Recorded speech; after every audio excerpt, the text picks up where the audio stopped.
When you wake in the morning, before you start doing any exercise or meditation, watch or listen to this. This might help you get ready for the day.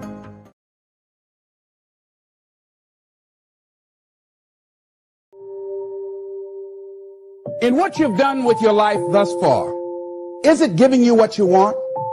Is it giving you what you want? When you look toward the future, when you look at all that's going on out here, is there some place within yourself you say, hey, I know I need to be out there in that arena. I know I can do more than what I've been doing. I know there's some great music that I have within me that I haven't brought out here yet. Is that something that you begin to look at within yourself? See, I say if you look at your life, and if you're not getting what you want, you owe it to yourself to do something differently. If you're on a job, 85%, they say, of Americans go to jobs that they're unhappy. If you're doing something 8 hours a day that you don't like, it's not giving you what you want, it's not giving you a strong feeling of satisfaction and fulfillment, you're miserable, you hate to go there, you're depressed just thinking about it, you sing the "Thank God It's Friday" song every week. If that's what it is, you owe it to yourself to start strategically working to change directions. See, but you know what most people will do? Most people will resist change. Most people will fight change as if change would be worse than what they're experiencing. See, they know this. They're familiar with this. Most people will not challenge the unknown. They won't just step out there. See, there's certain things that's got to be in place. They got to see it all together. And life isn't like that. That's not how you grow. So as you look at your life, you're saying, I'm not getting what I want. As you begin to look toward the future, begin to know that whatever it takes for you to create that, you've got that in you. You've got that. You've got genius in you. You've got goodness in you. You've got creativeness in you. If you decide to take the initiative to change the current quality of your life, I say to you that you will find that the universe is on your side. That life is on your side. Now, will it be turbulent? Yes. Will it be easy? No. Will you have some opposition? Yes. Will I make a lot of mistakes? Yes. Will I get hurt? Yes. Yes. See, a lot of people won't try anything different in life because they don't want to get hurt. Let me tell you something. It's too much pain to duck. Pain is everywhere. You can hide under here. It will come where you are. It's everywhere. Viktor Frankl calls it unavoidable suffering. You can't duck it. But most people spend their life not wanting to deal with the pain of rejection, the pain of defeat, the pain of being disappointed, the pain of losing, the pain of failure, the pain of being criticized, the pain of not being liked, the pain. That's called life. Life is full of pain. It's everywhere. But guess what? There's no gain without pain. Because it's the pain of regret that you experience. If I had it to do over again, that's a pain. Don't you know that's something? When you know, I was in a seminar once and this lady stood up. If I had my life to live over again, she talked about all of the things that she would do. And you can feel the pain of regret in her voice. The pain of regret. She still experienced pain. She was trying not to experience the pain of defeat, the pain of disappointment, the pain of loss, the pain of lack of support. And she still experienced pain. It was right there. We can't get around it. Most people are governed by their habits, their fears, and the opinions of others. A lot of people never try anything differently because they have been convinced by people in their lives that they value that they can't do it. They're living within the context of the opinions that other people have of them, the low expectations. Many people doubt themselves because when they thought about doing something at some critical point in their lives, somebody they respected and honored somebody they believed in, somebody that they loved, someone they trusted said, you can't do that. And they accepted that. As you look at your life, ask yourself the question, what would your life be like? What would your life look like if you decided not to care what people thought of you?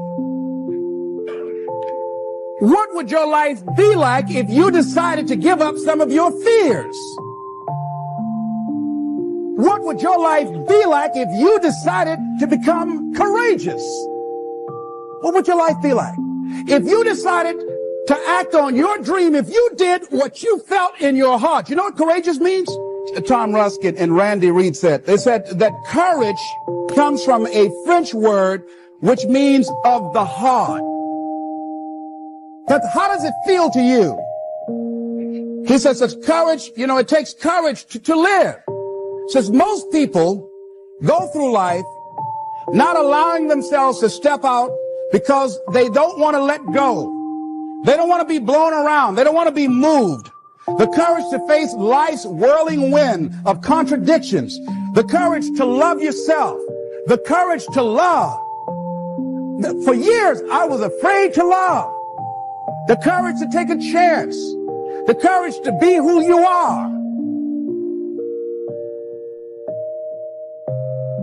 He says, courage isn't for somebody else, for medals, applause, or moral debts. Courage is what at that moment feels most right for you. Not just situational ethics, but what feels right in your heart, the word of the heart, what feels right in your heart. One great philosopher says, cowards die many times before their deaths. The valiant never taste of death but once. What does that mean? That valiant people aren't afraid? No. It means that they experience that fear and they move forward. They move forward anyhow. Many people are dead now. Many people are allowing their dreams to die. Many people are allowing their ideas to lie dormant and collect dust. Many people have all this talent and ability that they are allowing to be buried inside of them, that they will take with them to their graves because they didn't have the courage to be who they are. And I say, as you begin to look toward the future and manifesting your greatness, it's going to take everything in you, that your life deserves the concentrated effort to begin to look at how is it that I can express more of me? How is it that I can bring my ideas out here now? How is it? And start living with a sense of urgency, because you're here today. You're gone today. Life is unpredictable. It's uncertain. There are no guarantees. No guarantees out here at all. So holding back, what are you waiting on? Ask yourself, what's the benefit of your waiting? What's the benefit of your not living your dream? What's the benefit of not listening to yourself? Oh, please, listen to yourself. You know the feelings. If you start listening to the feelings in your heart, and I'm doing it now more every day, I find that my feelings, I can trust them. And I say to you that as you look toward the future, you look at life on a daily basis, if there's something that you have been given, if you've heard something within yourself that you know that what you're doing now doesn't fit for you, it doesn't work for you, it's not giving you what you want, and there's something else that you want to do, don't allow that inner doubt in you to talk you out of it, to build a case on why you can't have it, to tell you why you're not good enough. You ignore that inner voice and all of the external voices. Don't judge the possibilities for what you can do based upon the circumstances, because the circumstances won't determine who you are. Don't determine what you're able to do based upon your resources. Don't determine what's possible for you based upon where your life is right now. Where your life is right now is not you. That's just what it is right now. But the possibilities for you are unlimited. If you're in a rebuilding process, it's unlimited. If you're coming back from adversity and devastation, it's unlimited of what you can do. That's the capacity of human beings. It doesn't matter how many mistakes you've made. It doesn't matter how many flops you've had. It doesn't matter how much money you've lost. In fact, I see it only as an investment of what you learn from life, not losses, but investments of what's possible for you. And I say to you that Once you start listening to yourself, and as you begin to act on your dream, as you start just trying to find your way, doing what you can with what you have, you will start seeing things opening up for you. You'll start attracting people. You say, where'd they come from?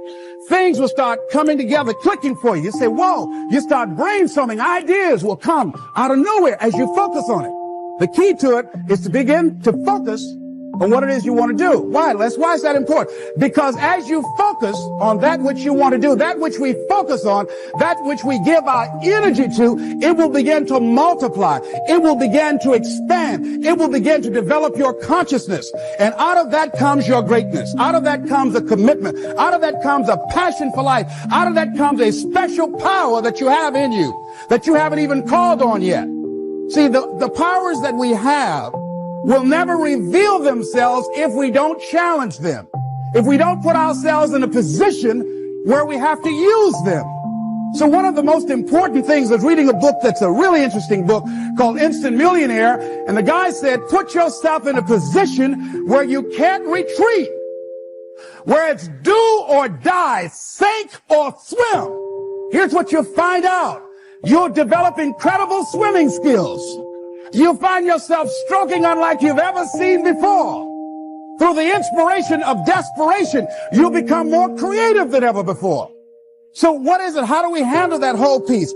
Throw your whole self into it. See, most people go at it tentatively. They don't give all their stuff. They don't concentrate. They don't put everything they've got in them. One guy wrote a book called All You Can Do Is All You Can Do. And all you can do is enough. But he said, make sure you do all you can do. And if we're honest this evening, we know that we haven't done all we can do. So as we look at the future, we can decide that from this day forward, as I look at my personal relationships, if I look at my professional relationships, if I look at my family relationships, as I look at all the dimensions of my life, looking at myself mentally, emotionally, and spiritually, I'm going to do all I can do to develop me, to bring my talent out here, to make a contribution to life. You want to make it in life, he said, number one, develop your mind. You don't get in life what you want, you get in life what you are. Number two, develop your communication skills. Once you open your mouth, you tell the world who you are. Three, practice the principle of OQP. Only quality people. Let us say together, only quality people. As you think about your goals and dreams, this is not for everybody. You want to build an organization with only quality people. Not people who need more, but people who want more. You want to surround yourself with people that are hungry. People that are hungry are willing to do the things today others won't do in order to have the things tomorrow others won't have. People that are hungry do what they know, not what they feel. See, I didn't do this for years because I knew it would be hard. And Mr. Washington said something to me. Mike Williams, my mentor, you want to go online and find his book, The Road to Your Best Stuff. He said something that grabbed me, and I want you to put this someplace where you can see it. See, you build this business through persistence. You got to affirm, I will persist until I succeed. You build it through patience. It takes time to grow orchids. It's faster to grow roses, but orchids, that takes time. You have to have persistence. You have to have patience and perseverance. It takes courage to come back again and again and again. Because in order to build the business, it's hard work. It's H-A-R-D and H-E-A-R-T. Are you with me there? Write this down. If you do what is easy, your life will be hard. But if you do what is hard, your life will be easy.